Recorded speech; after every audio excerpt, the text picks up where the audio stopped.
الحمد لله معز من عطاءه واتقى ومذل من عساه وخالف أمره.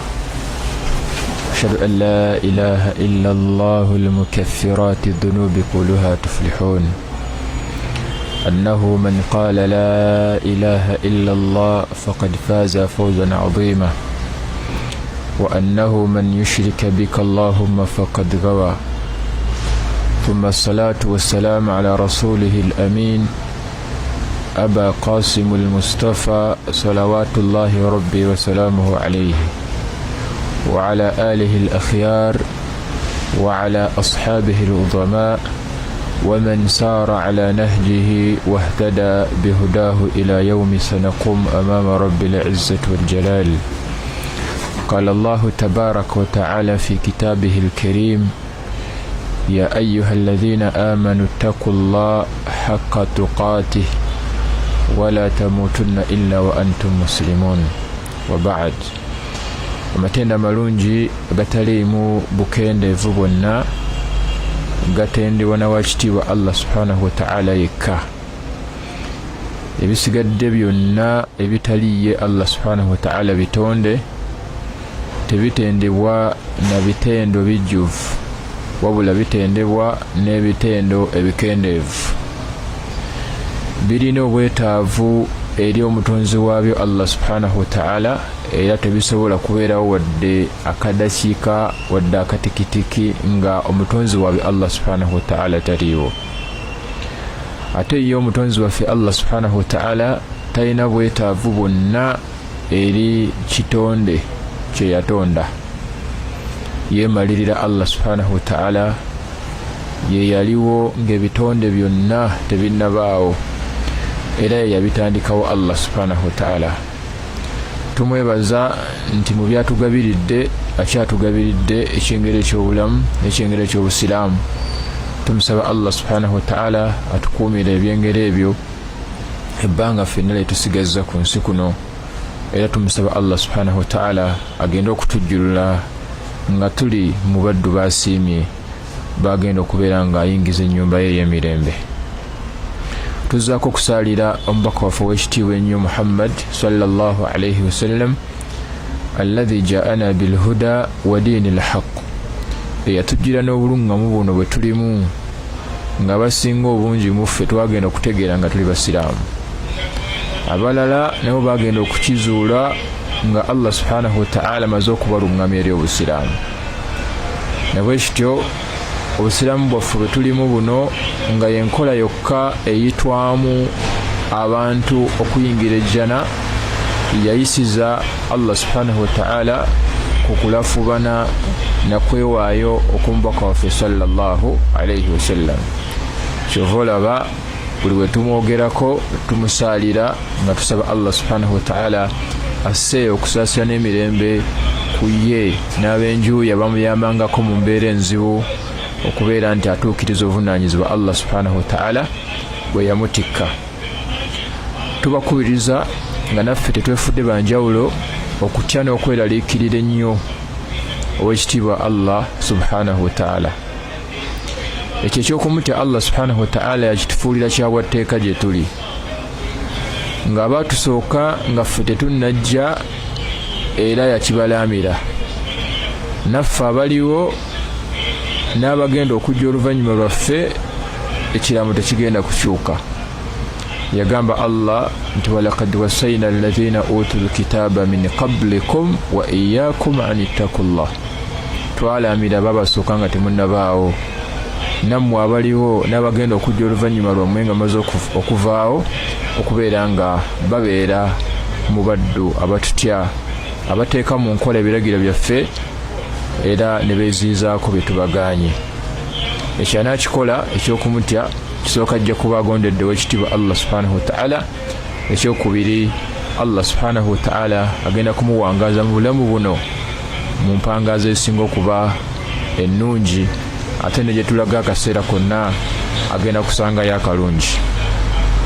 Oluvannyuma lw'okuba kubiriza okutya Allah subhanahu wa ta'ala, tukimanye abooluganda nti Allah subhanahu wa ta'ala abantu be yatonda yabawulamu emiteeko esatu. Emiteeko egyo esatu yagyogerako mu Qur'ani ey'ekitiibwa, naddala ku ntandikwa ya Suratul Baqara, essuula esinga obunene mu Qur'an. Omuteeko ogusooka Allah subhanahu wa ta'ala yagamba Alif Lam Mim dhalika alkitabu la rayba fihi hudan lilmuttaqin alladhina yu'minuna bilghayb wa yuqimuna as-salata wa mimma razaqnahum yunfiqun. Allah subhanahu wa ta'ala mu ayati ezisooka Suratul Baqara yali ayogera ku muteeko ogw'abantu ogusooka, era nga beebo abakkiriza Allah subhanahu wa ta'ala ne bayimirizaawo esswala mu budde bwazo, era ne batukwatako ne mu nsawo ne bajjamu ekyo Allah kyabagabiridde ne bakiwaayo mu kuulibwa ekitiibwa Allah subhanahu wa ta'ala. Allah yali ayogera ku bakkiriza. Tusaba Allah subhanahu wa ta'ala atuteeke mu bakkiriza. Omuteeko ogwokubiri era mu ssuula eyo yennyini Allah subhanahu wa ta'ala yagamba nti innal ladhina kafaru sawa'un alayhim a'andhartahum am lam tunziruhum la yu'minun. Allah yali ayogera ku muteeko gw'abantu ogwokubiri nga bwe batakkiriza Allah, bamujeemera oluvannyuma lw'okusindika ababaka gye bali ne babeera nga babajeemera. Muteeko ogwo guyitibwa ogw'abakaafu abatakkiriza Allah subhanahu wa ta'ala. Tusaba Allah aleme tuteeka mu muteeko ogwo. Omuteeko ogwokusatu era Allah subhanahu wa ta'ala yagwogerako mu ssuula y'emu we yagamba nti wa minan nas man yaqulu amanna billahi wa bil yawmil akhir wama hum bimu'minin. Allah agamba nti mu bantu be natunda mulimu abantu nga bakeera ku makya ne bagamba nti tukkiriza Allah subhanahu wa ta'ala n'omubaka we Muhammadi sallallahu alayhi wasallam, ne Allah ng'agamba nti wama hum bimu'minun, tebabeeranga kubakkiriza Allah. Amakulu yaquluuna bi afwahihim ma laysa fi qulubihim, boogera ku mimwa gyabwe ebyo ebitali mu bifuba byabwe. Amakulu kungulu balaga nti bakkiriza Allah subhanahu wa ta'ala, naye ate nga munda bamujeemera, bamuwakanya Allah subhanahu wa ta'ala. Omuteeko ogwo ogwokusatu Allah subhanahu wa ta'ala yayogerako yagamba nti wa idha laku alladhina amanu qalu amanna, eba bazza wali abakkiriza, eba basinkanye bakkiriza bannaabwe bagamba nti tuli bakkiriza, naye wa idha khalaw ila shayatinihim qalu inna ma'akum innama nahnu mustahzi'un, naye baddayo eri shaytaani zaabwe ze basinza, bwe baddayo eri amasabo gaabwe, bwe baddayo eri ebibbo byabwe bye baateeka wansi w'ebitanda byabwe, bwe baddayo eri shaytaani zaabwe ze basinza ebitali Allah subhanahu wa ta'ala, bagamba nti eri gye tubadde tubakwenyakwenya bukwenyikwenyi, naye tuli wamu nammwe. Omuteeko ogwo gwe gusinga okuba ogw'akabenje, gwe muteeko ogusinga okuba omubi mu miteeko Allah subhanahu wa ta'ala gye yawulamu abantu. Tusaba Allah subhanahu wa ta'ala aleme kubeera nga tuteeka mu muteeko ogwo. Emiteeko egyo esatu gye twogeddeko mu bufunze, omuteeko guli gumu ogugenda okuwona ebibonezo by'ekitiibwa Allah subhanahu wa ta'ala kuno ku nsi. Allah subhanahu wa ta'ala gwagenda okuluŋŋamya, gwagenda okuwa emirembe n'obutebenkevu, ate ne kunaku lw'enkomerero bagenda okuyingiza ejjana, nagwe muteeko ogusooka ogw'abakkiriza. Muteeko ogwokubiri ogw'abakafalira w'ekitiibwa Allah subhanahu wa ta'ala, n'ogwokusatu ogw'abannanfuusi, ogwo tekugenda kubeera nga gulaba kalungi kuno ku nsi, tekugenda kubeera nga gulaba gusanga akalungi mu kaburi, ate ne kunaku olw'enkomerero Allah subhanahu wa ta'ala agenda kubeera nga bayingiza omuliro. Nkulekera ekibuuzo nga nange nkyebuuza nti oli muteeko ki? Obanga oli muteeko ogwokubiri n'ogwokusatu, akaseera katuuse weenenyeze w'ekitiibwa Allah subhanahu wa ta'ala okomewo gy'ali akuteeke mu muteeko ogusooka ogw'abantu abagenda okwesiima kuno ku nsi, ne kuno kwe tugenda okusinkana Allah. Ekitali ekyo lindirira ebibonerezo bw'ekitiibwa Allah subhanahu wa ta'ala. Nabe kiteweebuuze nga nange wenneebuuza ndi muteeko ki, obanga oli muteeko guno gwokubiri n'ogwokusatu, khasaara fi dunya wal akhirah. Obanga oli muteeko ogusooka weesiimye, saba nnyo Allah subhanahu wa ta'ala abeere nga akuwangaliza muteeko ogwo paka wanaakusinkanya okufaako, obeere nga weesiima oluvannyuma lw'okusinkanako ow'ekitiibwa Allah subhanahu wa ta'ala. Tusaba Allah subhanahu wa ta'ala fenna tuteeke mu muteeko ogusooka, aleme tuteeka mu muteeko ogwokubiri oba ogwokusatu ogw'abantu abagenda okufaafaaganirwa fi dunya wal akhirah. Naam, tukyagenderera ddala mu maaso n'ekitabo kyaffe mwe tuyigira oba mwe tugenda okubeera nga twogerera ku bimu ku bibinja ebyabula, era nga n'ekibinja kye tuliko kyekibinja eky'abasuufi. Olwaleero biidhinihi tabaraka wa ta'ala tugenda kulaba ku mulamwa ogugamba nti bino wammanga byewale owone ekibambulira abasuufi kye baagwamu ekyokusinza ebitali Allah nga basinza entaana. Bino obunawo byebaze biidhinihi tabaraka wa ta'ala ojja kuba owonye ekyo baganda baffe abasuufi betusaba Allah subhanahu wa ta'ala abeere nga abalungamya bave ku nkola etaaliko mubaka Muhammad sallallahu alaihi wasallam oba basahaba oba abalaba ku basahaba oba ababasikira kubalaba ku basahaba. Ensonga esooka gye tulina okwewala tuleme kubeera nga tugwa mu kibinja kino oba twewale ekyo abasuufi kye baagwamu Allah kye bagezesa nakyo. Ensonga esooka binaul masajid ala al-qubur, okubeera nti tweziizaako, okubeera nti tuzimba ebifo we tusinziza Allah oba emizikiti tugizimba ku ntaana, oba nga twewala okubeera nga tusaalira ku ntaana, oba okwewala okubeera nti tusaala nga twolekedde entaana. Ensonga eno yeyaviirako abasuufi okubeera nti baava ku njigiriza y'omubaka Muhammadi sallallahu alaihi wasallam ne batandika okusinziza ddala entaana. Kyova olaba omubaka Muhammadi sallallahu alaihi wasallam ffe yabeera nga akitwewaza ng'amanyi ebigenda okuddirira era nga yali amanyi ebyaliwo ku bannabbi b'owekitiibwa Allah subhanahu wa ta'ala abakulembera nti kyebaviirako abantu abo okubeera nti bagwa mu nsobi y'okusinza ebitali Allah subhanahu wa ta'ala, kubeera nti bazimbanga ebifo ebasinziza Allah subhanahu wa ta'ala naye nga babizimbanga ku ntaana, nga bwe tulaba abasuufi nti emizikiti gyabwe gisinga bagiteekamu entaana oba bagizimba ku ntaana, oba baziika abafu baabwe mu bifo awali entaana.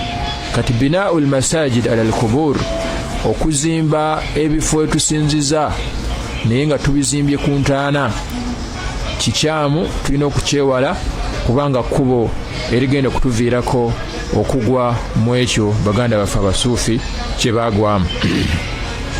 Hadhara sallallahu alaihi wasallam, yatwekesa n'atwewaza omubaka waffe sallallahu alaihi wasallam an ittikhadhu almasajid ala alqubur, okubeera nga tuteeka emizikiti mu bifo awali entaana, wa an ittikhadhiha masajid, era n'okubeera nga tufuula ebifo awali entaana ebifo we tusinziza owekitiibwa Allah subhanahu wa ta'ala. Ekyo omubaka waffe sallallahu alaihi wasallam yagenda okuvaawo ng'akitwekesezza era nga atubuulidde akabi akasobola okubeera nga kakivaamu. N'atugamba nti li anna ibadatullah inda kuburi salihin, olw'ensonga nti okusinza Allah subhanahu wa ta'ala naye nga tumusinziza wali ebifo we twaziika abantu oba we tuziika abantu, wasilatun ila ibadatihim, kubo erituusa abantu okusinza entaana ezo.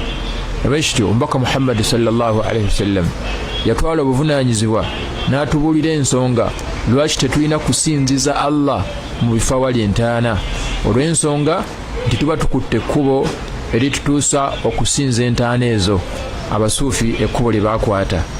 Walihadha kyova olaba nti lamma dhakarat ummu habiba ummu salama, ummu habiba ne ummu salama be bamu ku basooka ku bantu abasooka ku basahaba abasooka okusenguka mu hijjira yasooka okuva e Makka okugenda e Habasha.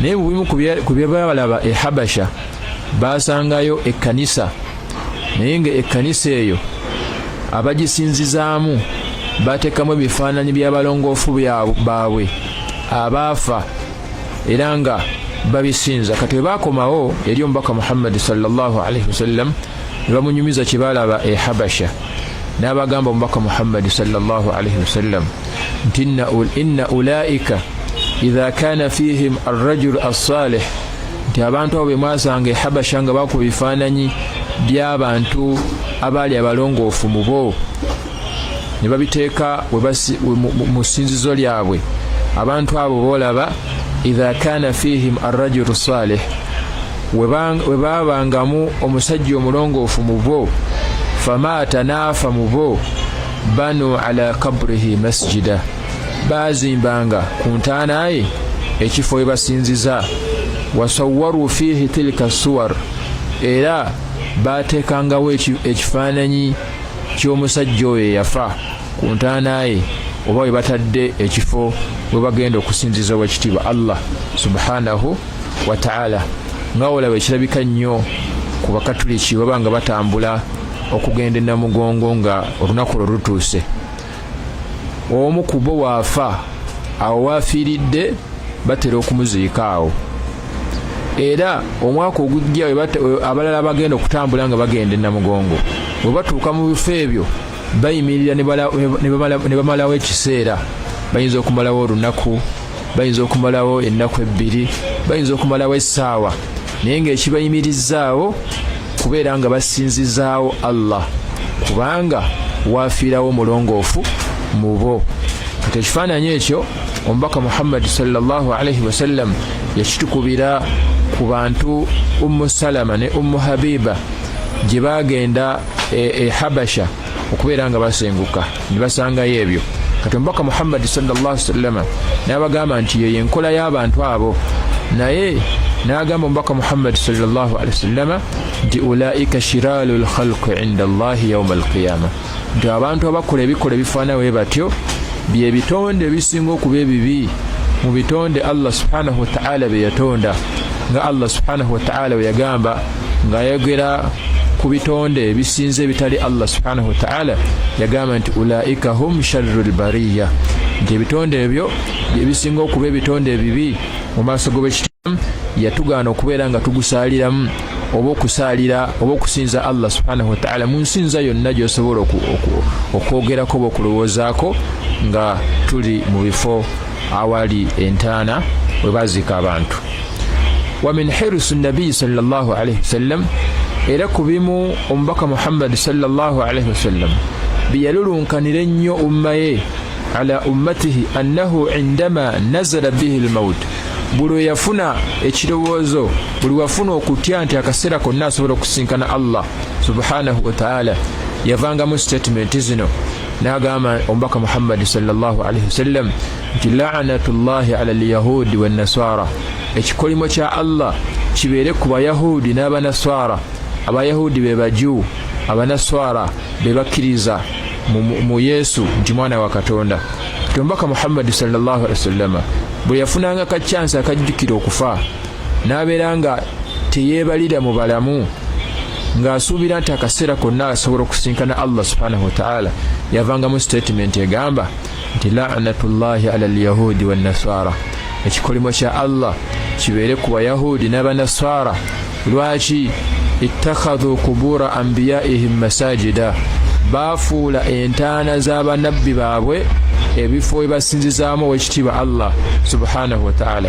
N'atugamba Aisha radhiyallahu ta'ala anha nti bwe yawuliranga ekigambo ekyo omubaka Muhammad sallallahu alaihi wasallam ng'akyogera, yatugamba nti haddhara yuhadhiru ma sana'u, yalinga atwekesa omubaka Muhammad sallallahu alaihi wasallam kirategeeza mu kwogera ekigambo mu statement ezo yalinga atwekesa nga yekesa umma ye abantu ba umma ye okubeera nga bewala okubeera nga bagwa mu ekyo abayahudi n'abanaswara kye bagwamu kubanga bo bazimbanga emizikiti oba ebifo ebasinziza bwekitiibwa Allah naye nga babizimba ku ntaana z'abannabbi baabwe.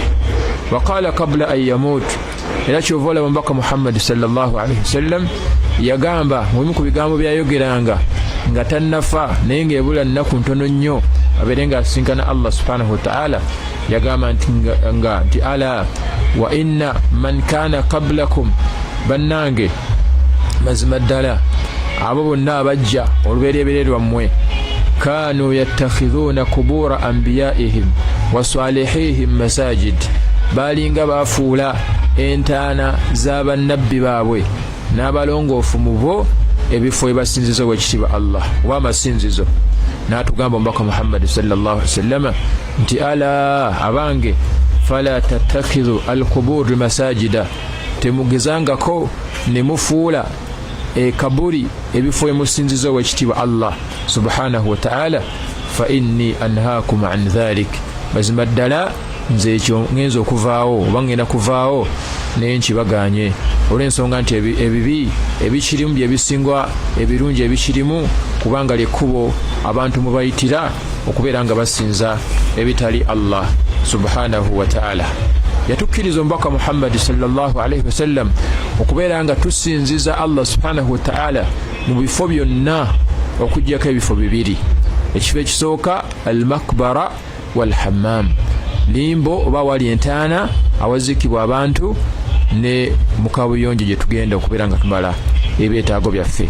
Yatugamba omubaka Muhammad sallallahu alaihi wasallam nti al-ardu kulluha masjidun, nti ensi yonna yonna Allah subhanahu wa ta'ala yagitufuulira ntukuvu tusobola okugisaaliramu wonna tuba twagadde, illa al-makbara wal-hammam, okuggyako ebifo bibiri, makbara wali limbo oba awaali awazikibwa abantu n'ekifo kyetugendamu okubeera nga tumala ekyetaago. Hadiisi eyo ya Abi Sa'id al-Khudri, era hadiisi eyo eri mu Bukhari, era nga omubaka Muhammad sallallahu alaihi wasallam atulaga obubi obuli mu kubeera nga tusaalira oba nga tusinza Allah subhanahu wa ta'ala mu kifo ebaziika ekyo Allah subhanahu wa ta'ala ekikolwa kyeyagezesa n'abasuufi. Tusaba Allah subhanahu wa ta'ala aleme kubeera nga atugezesa nakyo era nabo abeere nga abawa okwenenya okutuufu. Hadithi endala ng'eva ku Anas ibn Malik radiyallahu ta'ala anhu atugamba nti anna nabiyya sallallahu alaihi wasallam, mazima ddala omubaka Muhammad sallallahu alaihi wasallam naha an yusalli baina al-qubur, yabeera nga atuziiza, yabeera nga atugaana okusaala n'ekibeera wakati wa ntaana.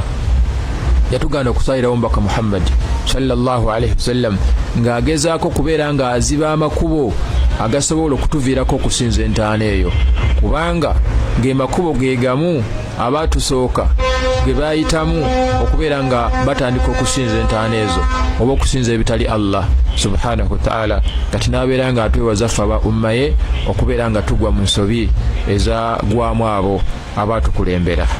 Ekigambo kirugenda okusembayo ku nsonga eno kye kigambo eky'omubaka Muhammad sallallahu alaihi wasallam kye yagamba nti ij'alu fi buyutikum min salatikum wala tattakidhuha kubura. Yatulambira omubaka Muhammad sallallahu alaihi wasallam n'abeera nga atulagira n'atukubiriza okusaalirako mu mayumba gaffe. Ennyumba z'abantu mpitirivu obungi, bazisulamu naye tebazisaaliramu.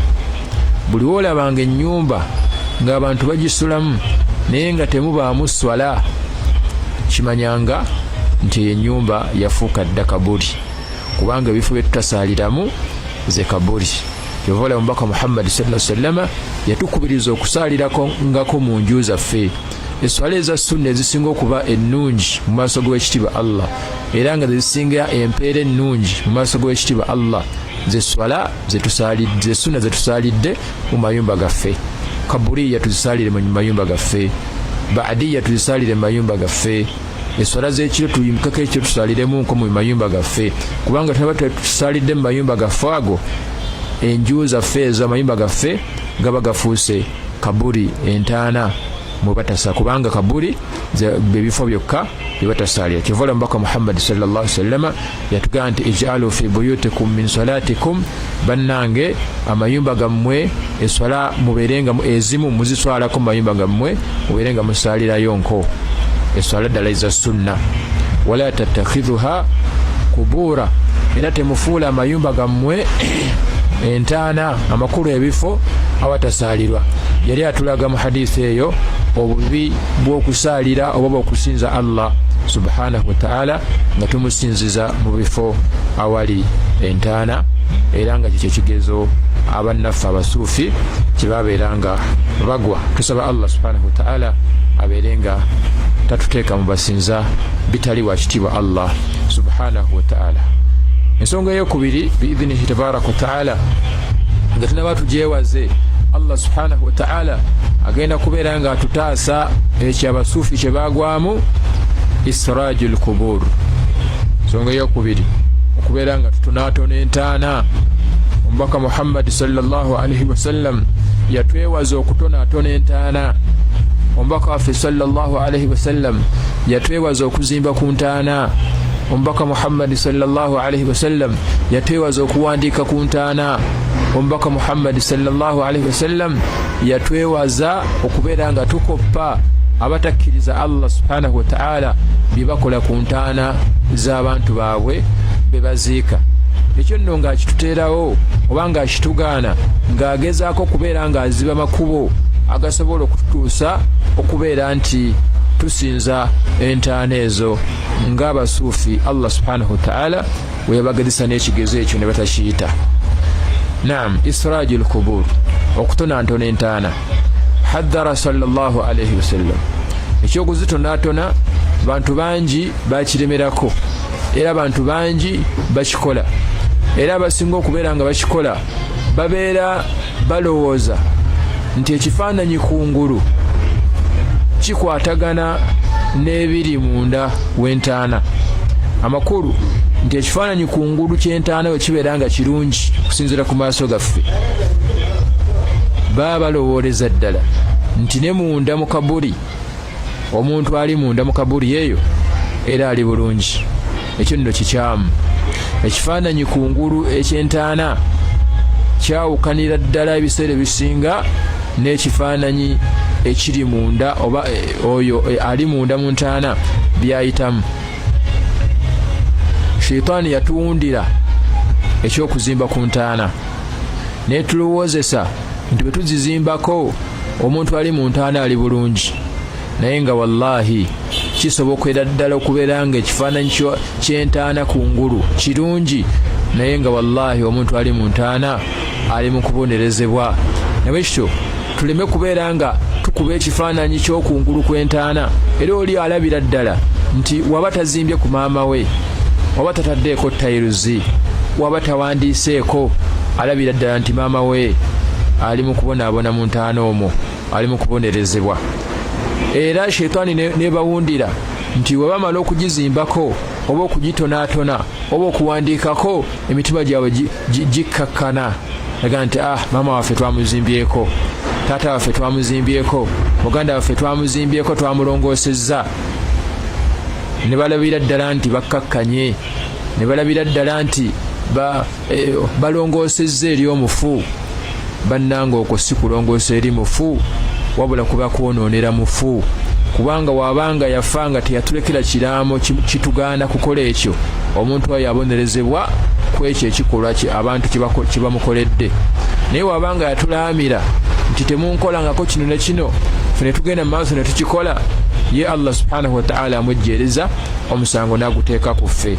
Naye kitabo Luganda, omubaka Muhammad sallallahu alaihi wasallam yatwewaza okubeera nga tuzimba ku ntaana, yatwewaza okuwandiika ku ntaana, yatwewaza okutonaatona entaana ng'agezaako okubeera nti atuzibira amakubo agasobola okubeera nga gayitwamu okubeera nga tutandika okusinza entaana.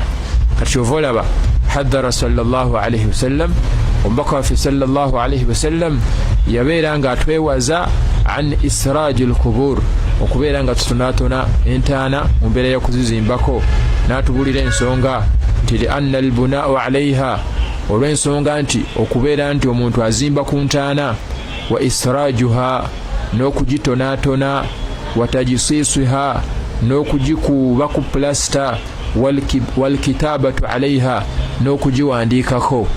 Abantu bangi bawandika ku ntaana. Ono ali mu ntaana ye Muhammadi, yafa mwaka weguti, yazaliwa mwaka weguti, era yafa mwaka weguti. Khalas, ne bakomaawo. Ekyo ekikola ky'okuwandika ku ntaana kikola kibi nnyo. Omubaka Muhammad sallallahu alaihi wasallam yakitwewaza, kubanga ebigenda okuvaamu bibeera bibi. Abazzukulu bwe banajja nga gomaze okuvaawo, bajja kubagamba nti jjajja wammwe ono yali musajja mulongoofu. Sheitaani ye bagamba yali musajja yali awaayo nnyo, yali musajja yazimba omuzikiti, yali musajja yakola kino na kino na kino. Lwaki temugendako gy'ali ne mumwanjulira ebizimu byammwe, kubanga ne bakitammwe baalinga bakikola? Naye nga kiyitidde kuki? Kivudde kuki? Kubeera nti wawandiika ekigambo ku ntaana ye. Abagenda okujja oluvannyuma lwo tebagenda kutegeera kigendero kye balina, bagenda kutandika okusinza entaana eyo, ne kibeera nti gwe abateereddewo ekkubo erigenda okubaviirako okubeera nga basinza ebitali Allah subhanahu wa ta'ala. Yovola omubaka Muhammad sallallahu alaihi wasallam akituganye, wattikhadhu almasajid alaiha, n'okubeera nga tusinzizaawo Allah subhanahu wa ta'ala ku ntaana, n'atuwa ensonga gye yatuwadde ku nsonga ey'okubiri, n'atugamba nti liannahu wasila min wasaili ashiriki al akbar alladhi yakhruju sahibahu min almilla, kubanga nti kubo omuntu yabataddewo okubeera nga asinza ebitali Allah subhanahu wa ta'ala. Hadithi gye tugenda okumekeza naye ku nsonga eyo, yagamba omubaka Muhammad sallallahu alaihi wasallam, hadithi ya Ibn Abbas radiyallahu ta'ala anhuma, yagamba omubaka Muhammad sallallahu alaihi wasallam nti la'ana rasulallahi sallallahu alaihi wasallam, yakolimira omubaka wa Allah okusasa n'emimbe kubeere ku ye, zairatil qubur, abalambula entaana abakyala, walmuttakhidhina alaiha almasajid, n'abafuula entaana ebifo ebasinziza wekitiibwa Allah nga ekiri ku basuufi, wasaruji, n'ekyokusatu kyeyatugamba kyeyatugaana okutonaatona entaana, era nga kyetubadde twagalamu. Nabe kityo mbakubiriza nga nange sejjeemu tubeere nga twewala ensonga ezo ebbiri, nabatuzeewaze Allah subhanahu wa ta'ala biidhinihi tabaraka wa ta'ala ajja kubeera nga ayisizaako, tuleme kubeera nga tugezesebwa n'ekigezo Allah subhanahu wa ta'ala kiyagezesa n'abasuufi ekyokusinza abali mu ntaana. Naye tetuzeewaze, kijja tuviirako kubeera nga tusinza entaana ng'abasuufi bwe bakikola. Ensonga tulabye ebbiri. Ensonga esooka binaul masajid ala al-qubur, okuzimba amasinzizo ku ntaana, ekyo omubaka akituganye. N'ekyokubiri israjul qubur, okubeera nti tutonaatona entaana. Ebyo byombi kubo omuntu lyaba ataddewo waba abikoze okubeera nti agatta ku Allah subhanahu wa ta'ala n'ebintu ebirala, kubanga n'entandikwa ya shiriki yatandikira ku ntaana. Kutwala nti abantu abali mu ntaana ezo baali balongoofu, sheitaani nejja negamba abaliwo ti bajjajjammwe ne bakitammwe baali basinza entaana ezo, n'abantu batandika okubeera nga bazisinza, bw'atyo shiriki n'abeera nga abuna ensi eno. Tusaba Allah subhanahu wa ta'ala aleme kubeera nga atuyisizaako, ayitiza ku mikono gyaffe okusigalawo kwa shiriki mu nsi muno. Tusaba Allah subhanahu wa ta'ala atugase n'ebigambo ebyo. Tusaba Allah subhanahu wa ta'ala atuteeke mu bamusinza mu bwomu, aleme kubeera nga atuteeka mu basinza ebitaliye. Tumusaba Allah subhanahu wa ta'ala atuwe enkomerero ennungi. Subhanakallahumma bihamdik, ashhadu an la ilaha illa anta, nastaghfiruka wa atubu ilayk. Assalamu alaikum wa rahmatullahi wa barakatuh.